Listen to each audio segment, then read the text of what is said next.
Yeah, yo, come on. Here come the drums. At KBLA Talk 1580, we fight the power every day. Yeah, gotta give us what we want. Gotta give us what we need. Hey. I listen to KBLA and I love the commercials. I know what the commercials mean. I also, if I'm looking and trying to figure something out, I need something to talk to me that might hit me. And it happens on TV because, you know, every time they show a sporting event, they got the pharmaceutical companies back to back telling people how to fix the sickness on the same stuff that they sell them. So we get it. Yep, we get it too, Chuck D. And that's why at KBLA Talk 1580, we don't black down. Drop it. Our freedom of speech is freedom of death. We got to fight the powers that be. Fight the power. Fight the power.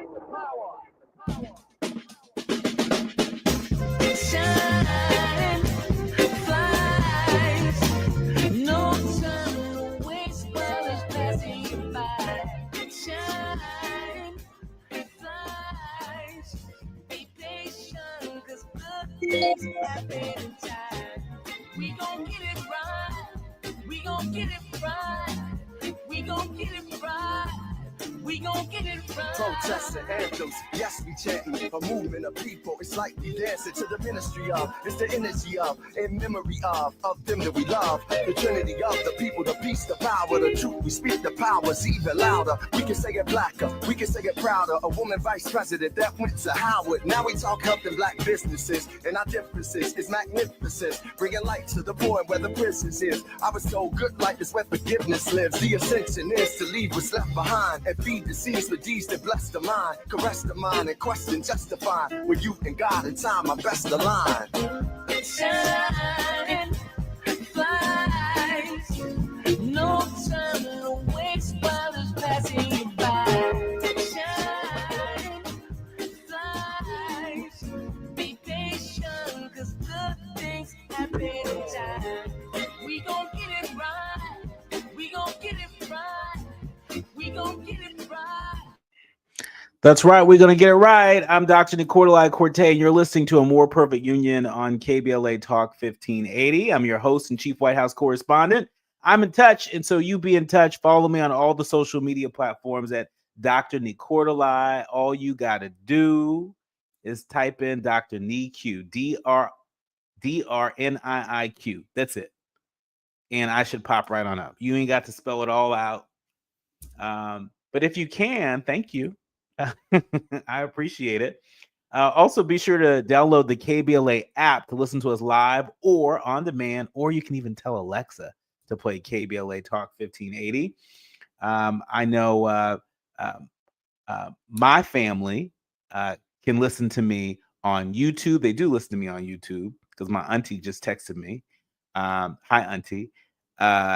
They listen to me on YouTube. They can also listen to me on the app, and so can you. And so you got to download the KBLA app to do that. Also, be sure to subscribe to A More Perfect Union podcast, and that way you'll never, ever miss an episode. So you can always catch up. You know, we're going to be right there in the palm of your hand. Now, again, happy Martin Luther King Jr. Day. This is the official MLK holiday, and I hope that folks have enjoyed a little bit of rest and relaxation on this day. Whatever you needed to do to protect your peace today and to usher peace into the world, I hope that worked out for you. Now it's time for the good, bad, and ugly headlines of the day. Kicking us off, I just mentioned this before, I'll mention it again, that NBC News reporting that Trump has pardoned roughly 1,500 criminal defendants charged with the January 6th Capitol attack. Hasn't even been in office a full day. Not even a full day. And President Trump said that he was issuing roughly 1,500 pardons and commuting the sentences of 6 of his supporters. This is, of course, in connection with the January 6th, 2021 attack on the U.S. Capitol, when thousands of them stormed the building amid his false claim that the 2020 presidential election was rigged against him. He made the remarks after returning to the White House this evening. And attorney for Enrique Tarrio, you remember him? He's one of the Proud Boys leaders, and he was convicted of seditious conspiracy. He told sources today that his client was being processed for release from a medium security federal prison in Louisiana. Tarrio was serving 22 years in federal prison after being convicted of seditious conspiracy. The pardons would fulfill one of Trump's central campaign promises. Immediately after the January 6th attack, Trump sought to distance himself from the attack, saying that those who broke the law should be held accountable.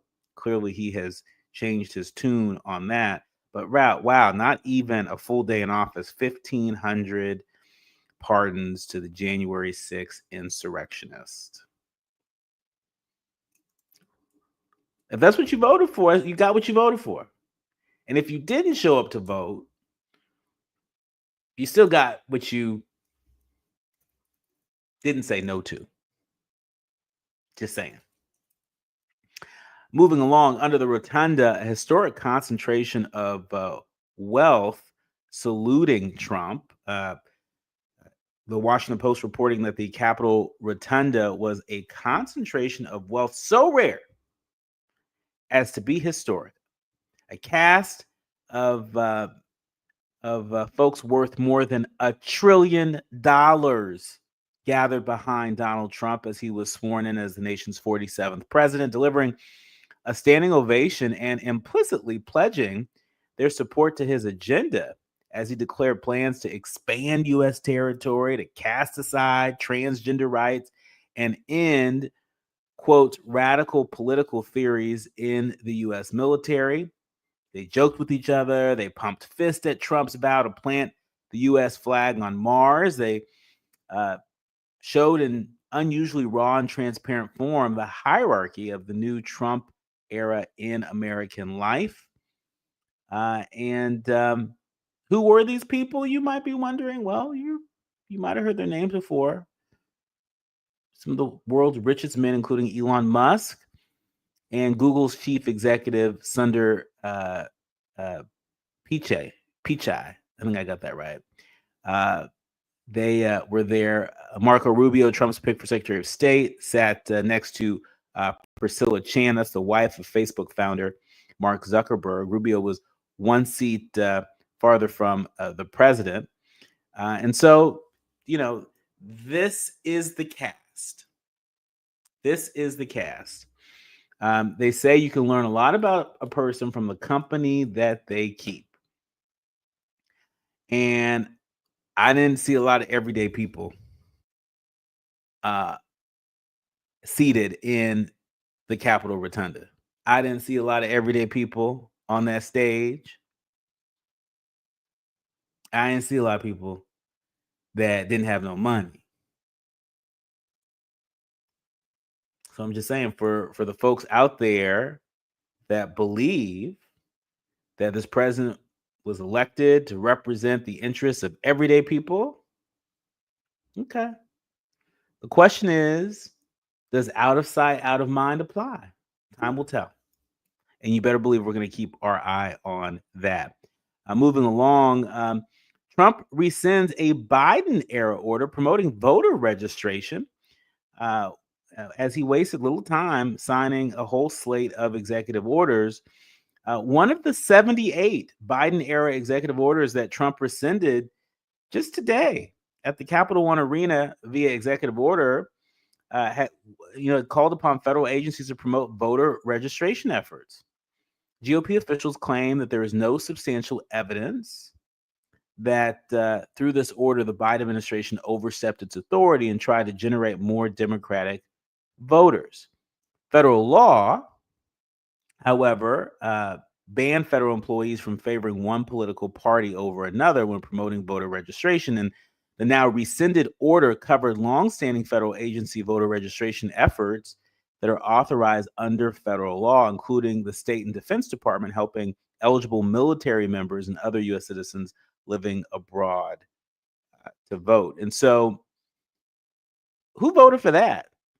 Who said of all the things that need to happen on day one of your presidency, oh, by the way, we want you to take away federal workers' ability to do voter registration efforts, the same efforts that they are sanctioned to do by law. Who said that on day one, we want you to get rid of that, get rid of voter registration?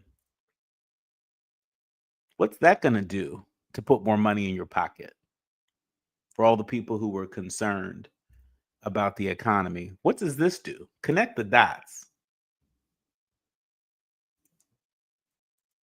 You don't connect. But time will tell. Time will tell. Time will tell.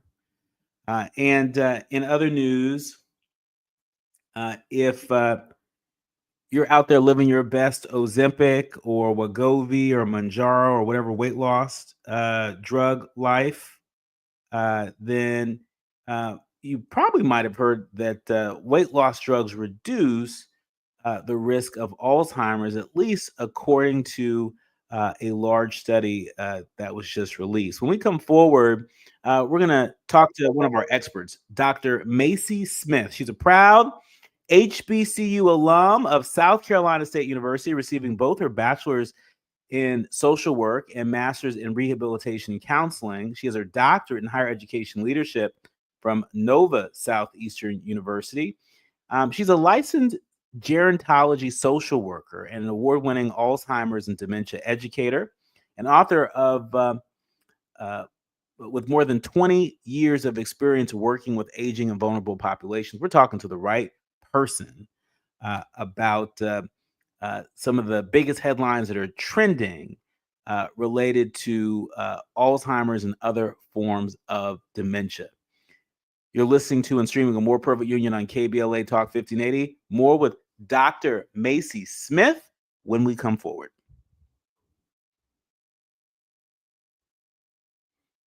We've got a lot to talk about. KBLA Talk 1580. We've got a lot to talk about. KBLA Talk 1580, connecting you with services and solutions. If you need help getting your Hi, Dr. Macy. Finding job training or landing a job, we've got 3 great options for you. First, the City of Los Angeles has WorkSource centers across the area offering free. Dr. Macy. The California Workforce Development Board can help you with everything from GED prep to vocational training at no cost to you. On the federal level, the Department of Labor's American Job Centers offer a full range of services for job seekers and businesses alike. Visit careeronestop.org, or for more info, just call California's Help Center or visit cwdb.ca.gov or call 916-657-1440. For the City of Los Angeles programs, go to ewdd.lacity.gov or call 213-744-7300. All these services are free to help you get your next job. This is a community call to action from KBLA Talk 1580. We all hear the radio ads about the IRS. They tell you to be afraid, to be scared, and they try to frighten you into calling. I'm not here to do that. Tax Relief Advocates is different. TRA is here to tell you that if you owe money to the IRS, whether it's $5,000, $50,000, or $500,000, we have a solution. It doesn't matter if you're sitting in your car, at work, or with your kids. No matter where you are, call now. 800-550-9651. Don't lose hope. TRA can eliminate or reduce what you owe to the IRS. Generous programs are now available that can give you a fresh start. Our passion is taxes and helping individuals fix their IRS problems. We have over 1,000 5-star reviews on Google and an A+ with the Better Business Bureau. You don't need to be afraid of the IRS any longer. End your tax nightmare today by visiting us online at tra.com or call 800-550-9651. That's 800-550-9651. Tax Relief Advocates, real solutions for real people. Hey there, Los Angeles. This is James Lucky Jr., publisher and editor of Los Angeles News Observer. Are you hungry for news that matters to you in the African-American communities of Los Angeles? Well, buckle up, because we got the scoop you've been craving. Stay in the know and never miss a beat with our free weekly publications conveniently available near you. Or hop on the digital wave and become an exclusive subscriber at OGNSC.com. Don't forget to join the party on Instagram and Twitter at OGNSCINC for behind-the-scenes access and sizzling updates. No more FOMO. Let's stay informed, connected, and empowered together. We have no permanent friends or permanent enemies. Only permanent interests. as we effort to build a more perfect union. You are listening to and streaming A More Perfect Union on KBLA Talk 1580. I'm Dr. Nii-Quartelai Quartey, and this lovely lady here is Dr. Macy Smith. She's an award-winning Alzheimer's and dementia educator, and she is here with us today to help make it make sense. Welcome, Dr. Macy. Hi, how are you? Thank you for having me. I'm well, and thank you for being here. Look, this is personal to me. I have a great aunt. We used to call her Aunt Slim, and Aunt Slim, died after a very valiant fight with Alzheimer's. And it's not lost on me that there seems to be a rise in cases of Alzheimer's and other forms of dementia.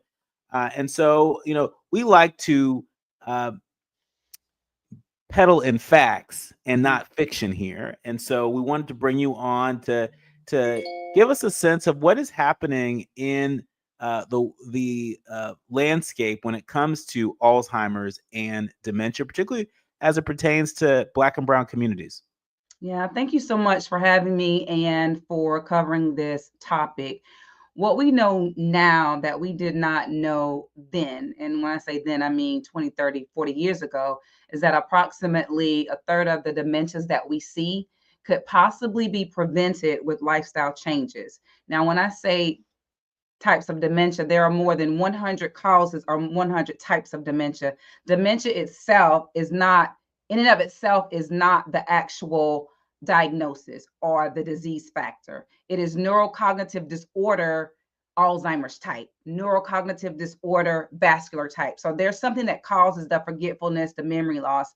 The disease itself that's causing that, if it's progressive, it is actually deteriorating or eating away at the brain. And so you'll see brain atrophy in some of the scans.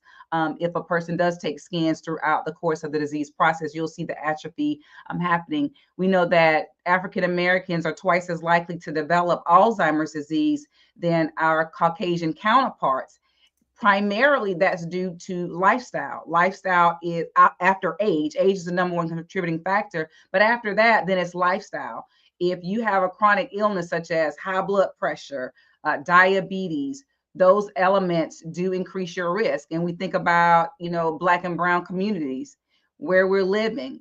A large percentage of us are living in areas with unclean water, unclean air, lack of access to medical care. We're living in hospital deserts and medical deserts and food deserts. So what you choose to put in your body, what you choose to eat can increase those risks of developing chronic illnesses. And so when we think about food deserts, I got some cousins who live in the country. I'm in South Carolina. They live deep in the country. And the closest thing they have to food is at the corner store. And you know what you get from the corner store, right? Mm-hmm. Hot dogs and a lot of sugar and a lot of carbs. Sugars, preservatives, carbs. And so if you don't have a healthy lifestyle, that's going to increase your risk of developing chronic illnesses, thereby increasing your risk of developing Alzheimer's disease, which is the only disease in the top 10 that cannot be treated, cured, or prevented. Wow. And so for our leaders, learners, and listeners that are listening right now, what are just sort of a few relatively minor things that folks could do to lessen their risk that could have a major impact? I mean, I think sometimes when we talk about lifestyle choices, people think, oh my gosh, that means, I can't drink anymore, or I can't, eat fried fish anymore, or I can't, you know what I mean, right? I know what you're saying. They ain't talking to me. I ain't listening. But we want you to listen. We want you to listen. We also don't want you to starve either. But look, I am a proponent. I tell my husband all the time. I tell him that he eats to live because he's vegan-ish, except when I bring red velvet in from Misha's, he gonna eat that. You know what I mean? But I live to eat. I enjoy food. I enjoy eating. That is a pastime. That is something that's engaging for me. I enjoy it. However, I'm not going to tell you not to eat bacon because I love bacon, but you got to eat it in moderation. And also, you have to know your health risk. You have to know your numbers. You have to know what's considered high blood pressure to you not comparable to someone else. We know that the average blood pressure range that's perfect is 120 over 80. I ain't never been 120 over 80, right? But I understand that what's typical for me. And so making healthier choices as you eat. I don't believe in dieting because that's restricting. That's just making you want something unhealthy more, and you're going to get it, So I believe in lifestyle changes. And so when you make healthier choices, such as I don't eat beef anymore, but I do still eat spaghetti, but I choose ground turkey and I choose wheat noodles. But I'm gonna tell you, Doc, now I had to mix the wheat with the white, because it was a mind thing. Cognitively, I had to make the decision and the choice. And so I'm not telling you not to eat fried foods either, but you can't eat that every day. I mean, it's just it's typical. It's the facts, the numbers, and you can make healthier choices in terms of eating today. You can make a choice to exercise. And when I say exercise, I'm not talking about karate and all that, rigorous stuff. Walking, gardening, parking across the street to walk into Target or Walmart. Just staying active every day of the week. Sedentary lifestyles bring about chronic illnesses. So, when we think about our senior population, those over the age of 65, if age is the number one risk factor to developing Alzheimer's disease, an unhealthy lifestyle, so unhealthy diet, not being active, not staying engaged. We think about our senior population. That's the population that's the most isolated because they're dealing with loss. They may have lost family members. They may have lost abilities. They may have lost their residences. So, we thinking about they're dealing with a lot of loss. Oh, it could be depression there. Depression does increase your risk of developing Alzheimer's, and depression looks just like dementia on someone over the age of 65. Oh, what? Really? Depression looks like dementia. Just like it. So we think about depression symptoms, apathy sets in, not eating, not hydrating yourself, not talking, not engaging, forgetting things. And so when you're not engaged with people and things that you enjoy, you are going to forget things. If we think about in 2020 during the pandemic, when we could not engage with other people and do the things that we enjoyed, there's some things we forgot that we probably should have remembered, right? But that's because we were not engaging our brains and learning new information. We have to be lifelong learners. That's right. And that's what we are about here on A More Perfect Union. This is a home for people who want to feed that curiosity about people, places, and the world. Let's talk about mindfulness for a second. And to me, living a healthy lifestyle is not just healthy lifestyle from the neck down, but the neck up. Oh, right. absolutely. And so for all the folks out there that make it seem like, okay, as long as I'm sipping my green juice and doing my yoga every day, sometimes people just wearing the yoga pants, but I ain't gonna call nobody out. But the outfits are cute. They're cute. That's good. If you once you got the yoga pants on, but you got to move. You got to move. Michelle Obama said, "Let's move." And so talk to us about mindfulness. Those things that we can do to keep a healthy mind. I know my grandmother used to do crossword puzzles. In fact, when I was a little kid, I used to, sit there in bed right next to her, and she'd have her crossword puzzle. I'd have mine, right? But now that I'm older, I'm thinking, wow, that was maybe her way of maintaining, just sort of a healthy mind and staying sharp. Right. So we think about cognitive strength. We hear a lot about maintaining physical health. We also hear a lot about maintaining mental health, and all that is true.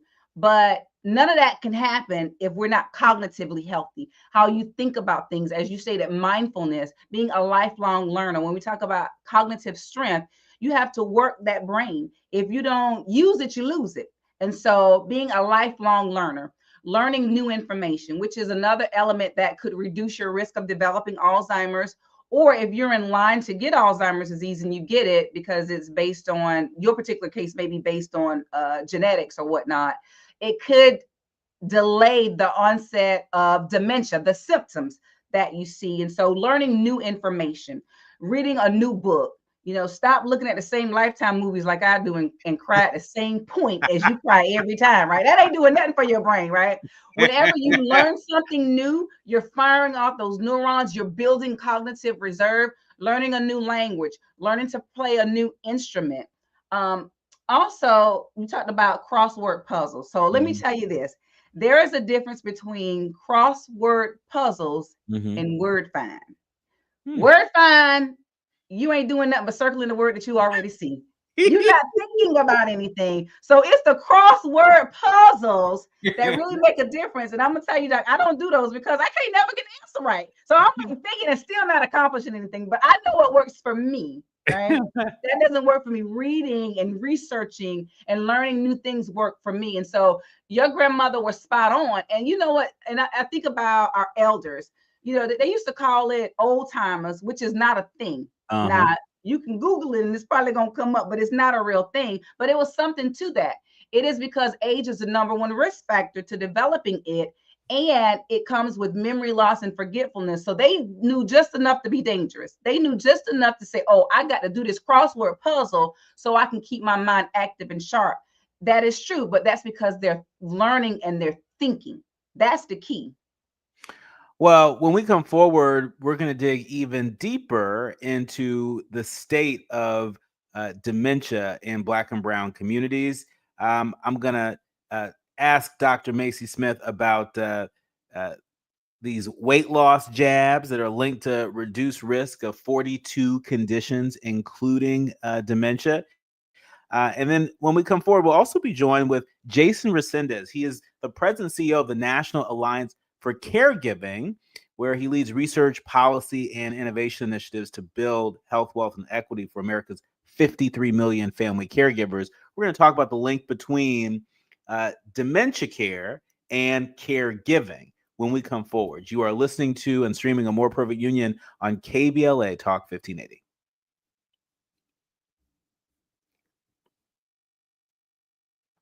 Issues related to national politics, elections, identity, culture change, and social justice. You tuned into the right place. A More Perfect Union continues when we come forward.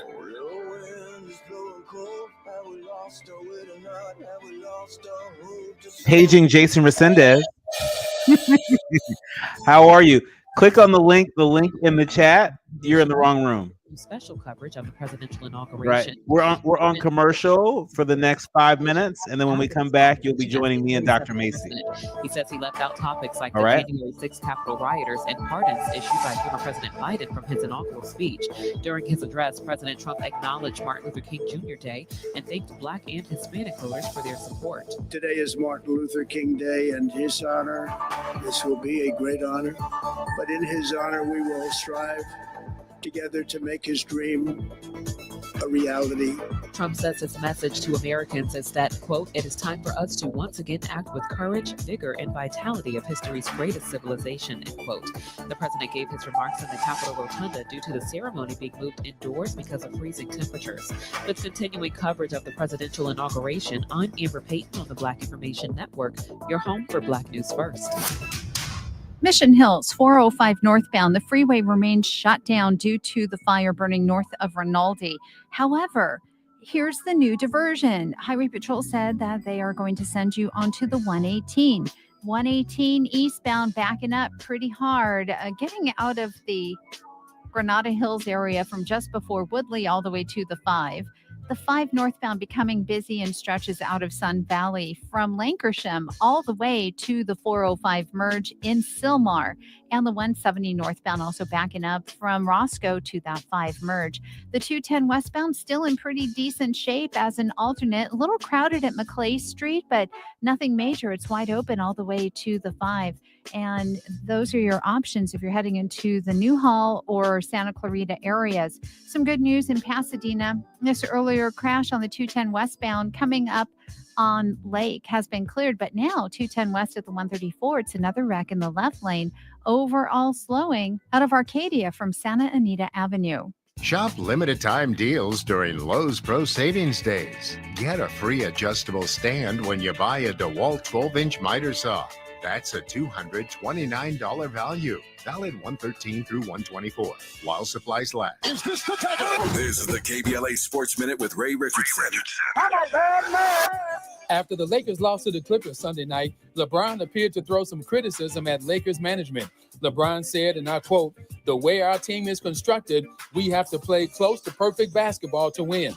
end quote. The key element in LeBron's quote is the way our team is constructed, which means LeBron does not feel he and Anthony Davis have all the players they need to contend for the NBA championship. The Lakers are 2-4 in their last 6 games. They are 6th in the Western Conference, but only a game and a half ahead of 10th place Phoenix. Kawhi Leonard will not play in the Clippers home game tonight against Chicago.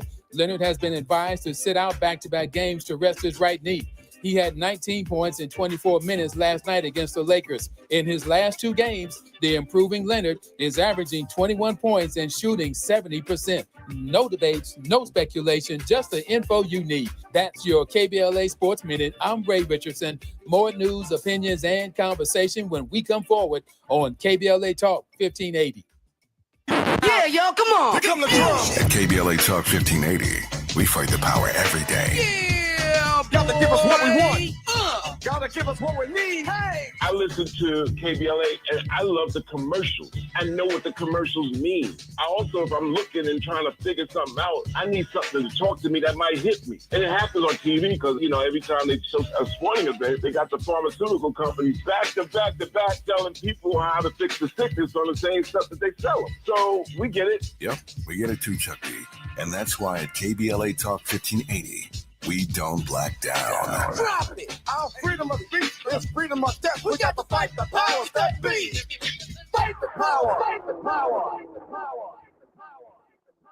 I feel so alone. I'm embarrassed to talk about it. How can I help my kid if I can't help myself? I can't remember when I wasn't stressed. I don't like it inside. When you feel overwhelmed by your thoughts and emotions, it's okay to get help. You are not alone.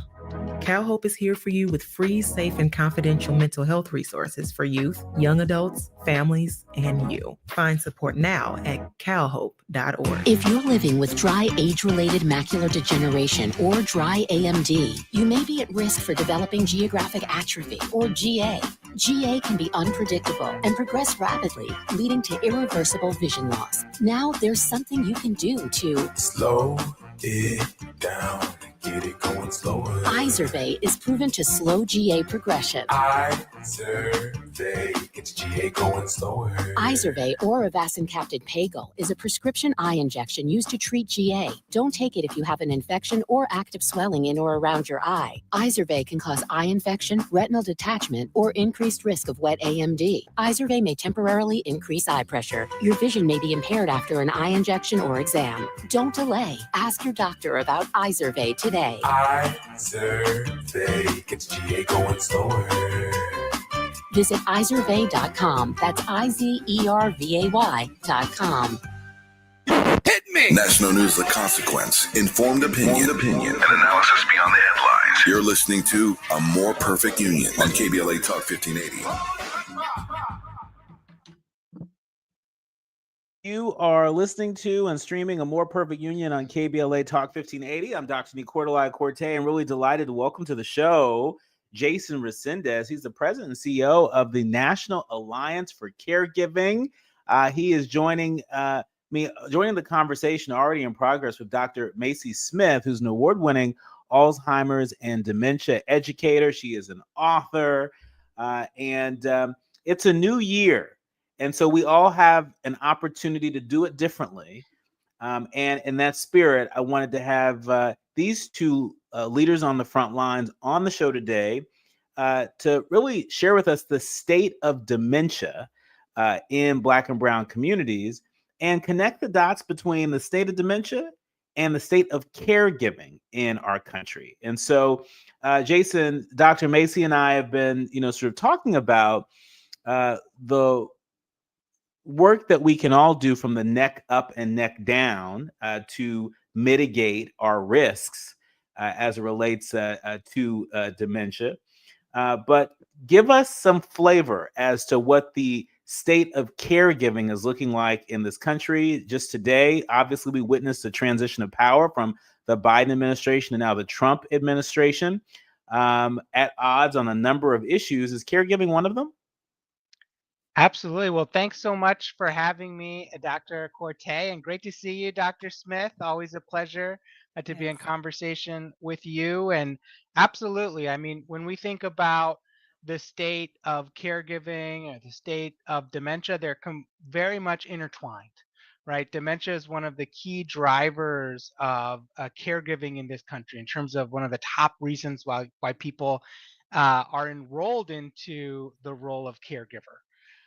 So we know that there is a intimate connection between dementia and caregiving. You know, dementia, as I'm sure you've been talking about, really is a progressive disease that as it develops over time, the caregiver becomes absolutely essential in navigating that disease and being an essential partner, voice,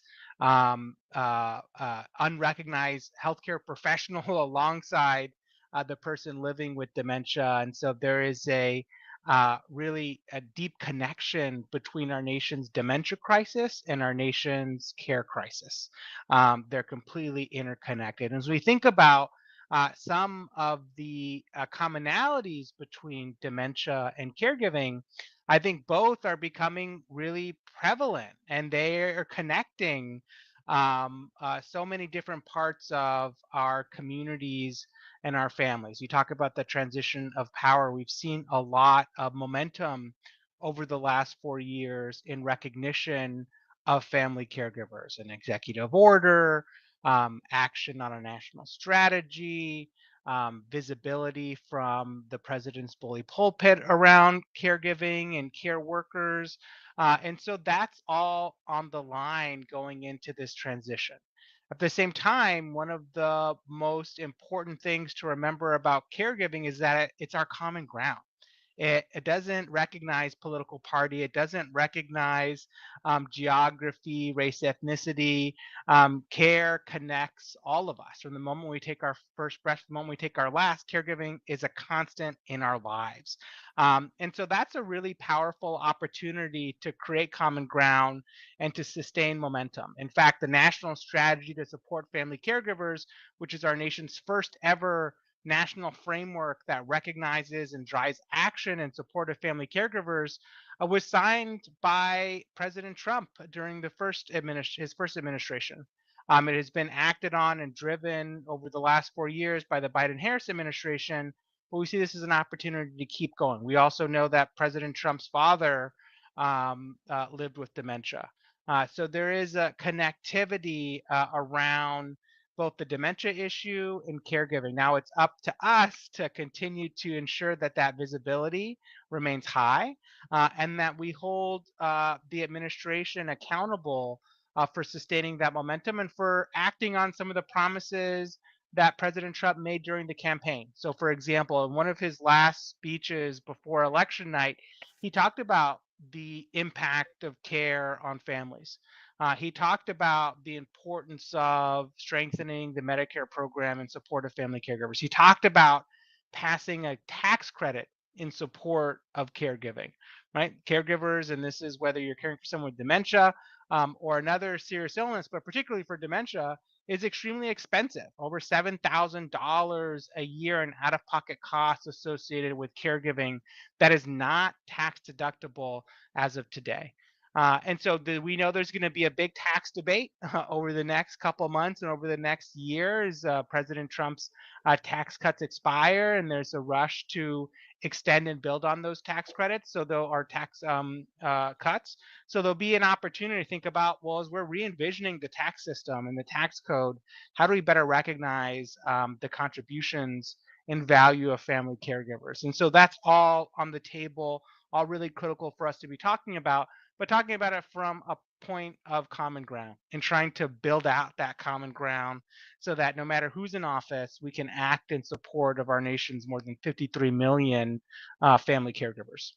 I mean, that's a really important point, and I'm so glad that you brought that up because I think there are a number of folks who will simply look at the Trump administration through a partisan lens and will assume that when it comes to an issue like supporting family caregivers, that perhaps this administration is not interested in that.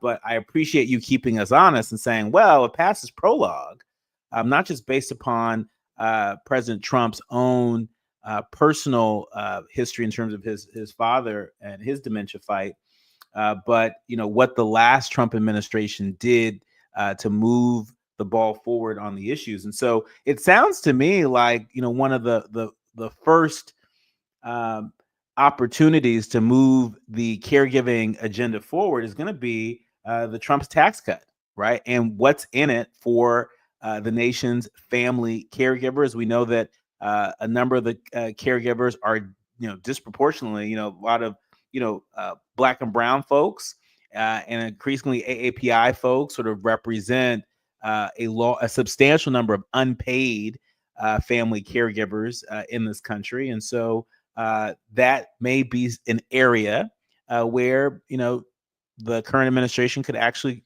do some good and create some help. Yeah, absolutely. I think, and I would say, let's take a page out of one of the kind of Republican presidents who really shook things up, similar to Donald Trump, Ronald Reagan.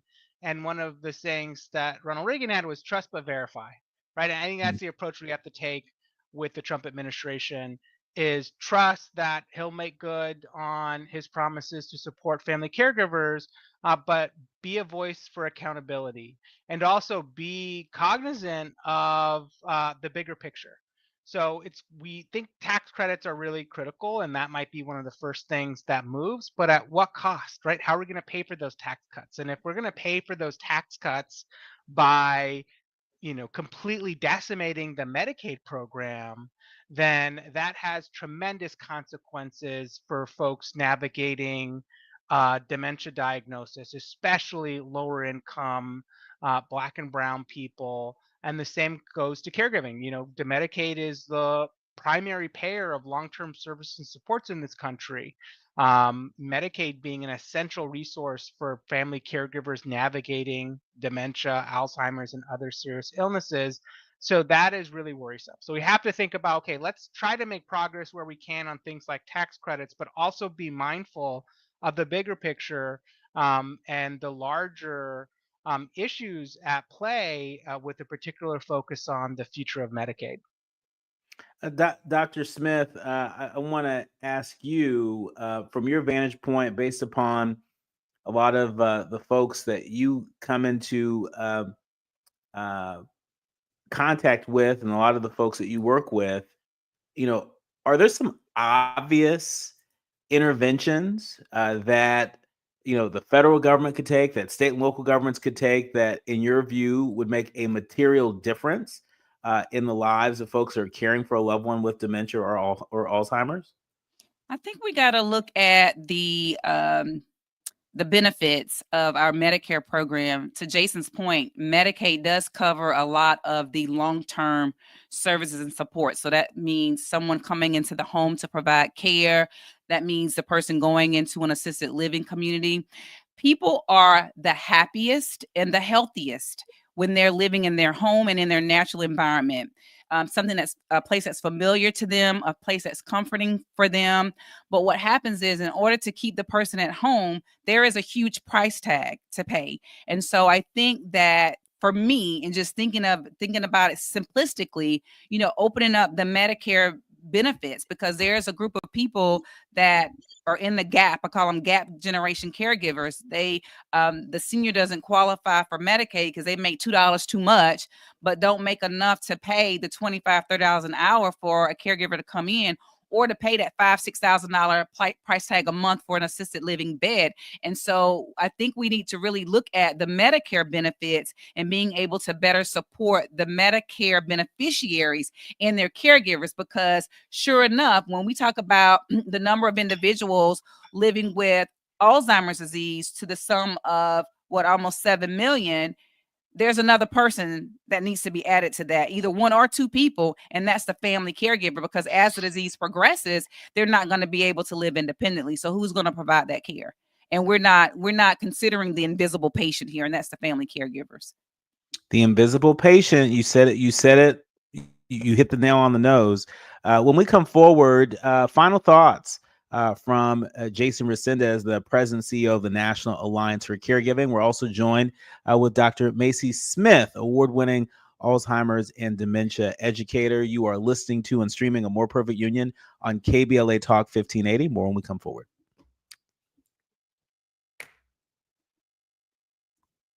Perfect Union on KBLA Talk 1580. We've got a lot to talk about. So this new dose is... nope, that's not it. The price is nowhere to be found. Mr. Green? Hi, it's all good. We've got this. This is not just help from a Walgreens pharmacist. Oh, new prescriptions. Cool. Let me check to see if these are the lowest cost options covered by your Medicare plan. Oh, that's great. Thank you.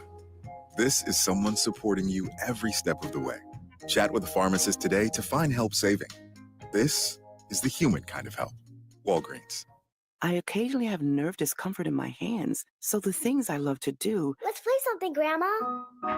became difficult as I got older. If you have occasional stabbing and burning in your hands and feet, try Nervive Nerve Relief. Nervive's clinically studied dose of alpha-lipoic acid reduces occasional nerve discomfort in as little as 7 days with continued daily use. Say yes to healthy nerves with Nervive Nerve Relief. These statements have not been evaluated by the Food and Drug Administration. This product is not intended to diagnose, treat, cure, or prevent any disease.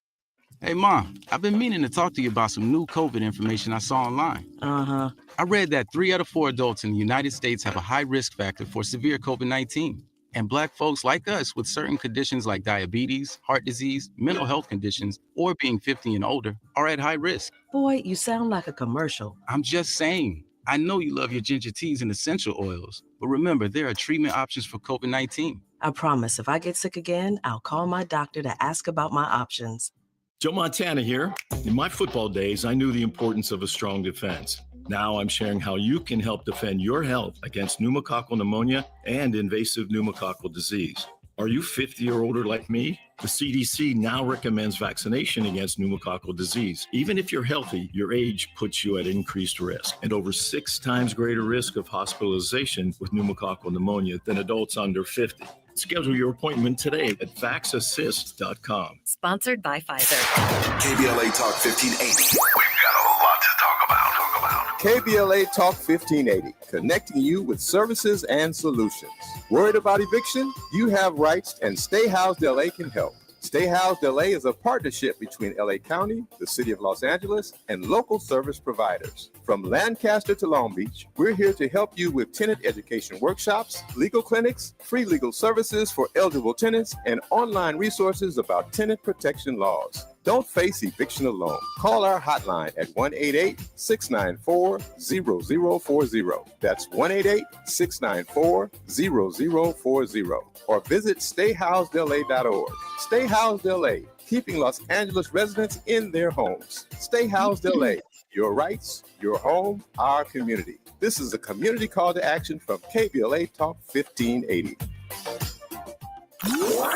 Notable journalists, industry leaders, lawmakers, change makers, tastemakers, and you working to build a more perfect union on KBLA Talk 1580.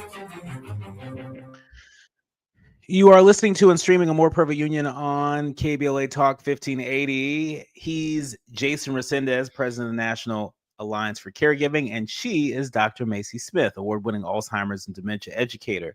And so in our remaining minutes, I've got to ask you both, to jab or not to jab? The Guardian reporting that weight loss jabs are linked to reduced risk of 42 conditions, including dementia. That's right. People with diabetes taking medications found in weight loss jabs have a reduced risk of 42 conditions. That's what the research has found, paving the way for such drugs being used to treat a host of health problems, right? And so is this all the more reason to strongly consider, obviously with the advice of your doctor, some of these weight loss medications out there? Jason Resendez, what do you say? Yeah, I'd say it's not surprising. I think one of the most important insights and developments in the dementia and Alzheimer's field over the last decade has been around our ability to understand how interconnected it is with lifestyle and how there are modifiable risk factors for dementia. And a lot of those relate to, keeping a healthy weight, diet and exercise, what's good for your heart is good for your brain. So it's not surprising that GLP-1s would have an effect over time because it's helping to address a lot of those other related risk factors. At the same time, I think it, bears the question about, well, who has access to these breakthrough treatments that could be transformative for cardiovascular risk and for addressing obesity and other risk factors that could impact dementia. And so really thinking about this access issue. I think that's one of the parallel key insights alongside prevention has been, well, if there are these preventable, modifiable risk factors for Alzheimer's and other dementias, are there interrelated with these deep-seated inequities, right? So how easy is it to exercise if you live in a neighborhood with high crime that doesn't have a safe built environment, if you live in a food desert? So I think it's great. It's promising. We should understand it more, but also we have to have an equity and access lens to these GLP-1s. Yeah. Dr. Macy Smith, what Yeah, say you? I agree with Jason, but I'm just going to be honest, right? Absolutely. Obesity does, play a major role in developing, putting someone at higher risk of developing Alzheimer's disease and other progressive dementias. But I will say, I have to, I tell people all the time, you have to weigh the risks and the benefits. Simply because it works for someone else doesn't mean it's going to work for you. And if it addresses your weight, but you still have high blood pressure, you still have other chronic illnesses that's still going to increase your risk of developing Alzheimer's, is it worth it? Right. And going back to Jason's point with the accessibility and also the availability, is it worth it for your particular situation? Weighing the benefits and the risk. You don't want to just hear all the good. You want to better understand what the risks are and if you are willing to take those risks. And what happens when it doesn't work? What happens if it makes something else worse that continues to, cause your risk factor to continue to climb? And so I can't say yay or nay. I will say it depends on your situation and what the benefits and the risks are for you. I take your point. I know, for example, there's, weight loss drug out there that I've taken a look at. And because my family history, I can see you. I can totally see you. and because of my family history, there's a history of parathyroid cancer. And one of the things that I read in the fine print is that one of the ingredients is tied to the creation of parathyroid cancer cells, right? And so for me, that's not a risk that I'm willing to take, right? But again, everybody should consult your doctor. But I take your point that, while this weight loss revolution, this weight loss medication revolution really can do a lot, it's not a panacea. So you can't do this and eat the catfish every day. Right. And let me also say something else too. Many people think that when they start eating healthier, that automatically their blood pressure is going to decrease. That's not necessarily the situation. So you have to know your family history as well. There's a such thing called essential hypertension, which means you are predisposed to having or developing hypertension or high blood pressure. I'm from the country, so we're going to say pressure, right? Developing pressure. Developing high cholesterol, you could be predisposed to that. So you have to know your family history. And when we think about our elders, they don't tell us everything. We had to find out stuff on our own, but it's very important to know your family history so that way you can share it with your primary care doctor to help develop a proper plan for you, a lifestyle plan for you going forward to reduce your risk of developing chronic illnesses. Well, our thanks to Jason Resendez and Dr. Macy Smith. We're going to have you all back on again. I feel like we could go a whole hour and still only scratch the surface. This is a critical issue to our communities, and we want to make sure we keep our finger on the pulse of what's happening as it relates to not just the state of dementia and Alzheimer's in our country, but also the state of caregiving and how they're linked. And so that's why we had you all on today, and we hope to have you back again soon. For sure. Thank you. Yeah, thank you. In our remaining moments, it is MLK Day, and it happens to coincide with Trump's inauguration. But Bernice King, the daughter of MLK, says, you know what? It reminds us of King's spirit. NBC News reporting that the coincidence that Martin Luther King Jr. Day lands on the same Monday as Donald Trump's inauguration, it isn't cause for concern, according to Bernice King. In an interview with MSNBC, she said that the timing provides an opportunity to reflect on her father's legacy as the U.S. transitions to a new administration. And so we hope that we've all been able to do at least that on this day while we protect our peace, but also celebrate the life and living legacy of Martin Luther King Jr. in a time such as this. We'll have to leave it there. My thanks to the entire village helps us produce a more perfect union each and every day. Our executive producer, Tavis Smiley, our sound engineer extraordinaire, Andy, our team, our dynamic team, I should say, of producers, Faraji and Kim, and of course, each and every one of you. Remember, do what you can from where you are with what you have, but by all means, do something. I'm Dr. Nii-Quartelai Quartey, and you've been listening to and streaming A More Perfect Union on KBLA Talk 1580.